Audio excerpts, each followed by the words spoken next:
আগামী 30শে December CPIM উত্তর ত্রিপুরা জেলা কমিটির উদ্যোগে চতুর্থ উত্তর জেলা সম্মেলন করার জন্য ধর্মনগর পুর পরিষদের কাছে ধর্মনগর বিবেকানন্দ সার্ধ শতবার্ষিকী ভবন নেওয়ার জন্য আবেদন জানালে ধর্মনগর পুর পরিষদ বিবেকানন্দ সার্ধ শতবার্ষিকী ভবন দেবে বলে কোনো কিছু জানায়নি। এমন পরিস্থিতির কারণে পরবর্তী সময় বাধ্য হয়ে উত্তর ত্রিপুরা সিপিআইএম জেলা কমিটির তরফ থেকে ধর্মনগর মহকুমা শাসকের কাছে এবং জেলা শাসকের কাছে ডেপুটেশন প্রদান করা হয়। তাতেও কোনো সুরাহা না পেয়ে উত্তর ত্রিপুরা জেলা সিপিআইএম কমিটি সিপিআইএম পার্টি বিরোধী দলনেতা জিতেন্দ্র চৌধুরীর কাছে জানান। জিতেন্দ্র চৌধুরী ধর্মনগরের বিধায়ক তথা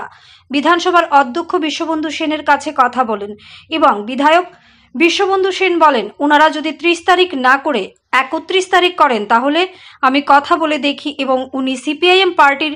বিরোধী দলনেতা জিতেন্দ্র চৌধুরীকে আশ্বাস দেন এবং ধর্মনগরের বিধায়ক বিশ্ববন্ধু সেনকে ধন্যবাদ জানিয়ে আজ অর্থাৎ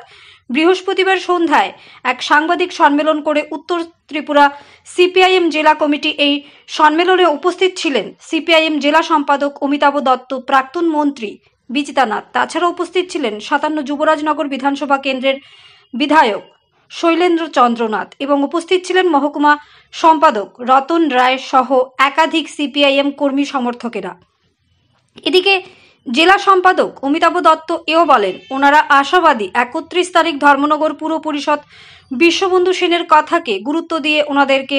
বিবেকানন্দ সার্ধ শতবার্ষিকী ভবন দেবেন এবং এই ভবনে জেলা সম্মেলন অনুষ্ঠিত হবে। এই জেলা সম্মেলনে উপস্থিত থাকবেন প্রাক্তন বক্তা হিসেবে মানিক সরকার সহ সিপিআইএম রাজ্য নেতৃত্বরা। তাছাড়াও জেলা সম্পাদক অমিতাভ দত্ত এও বলেন, যদি 31 তারিখ তাদেরকে হল না দেওয়া হয়, যেভাবেই হোক যা যা করার দরকার প্রত্যেক বাধাকে পেছনে ফেলে তারা তাদের এই জেলা সম্মেলন অনুষ্ঠিত করবেন। অন্যতম সদস্য কমরেড অভিজিৎ দে, অপর সদস্য কমরেড বিজিতা নাথ,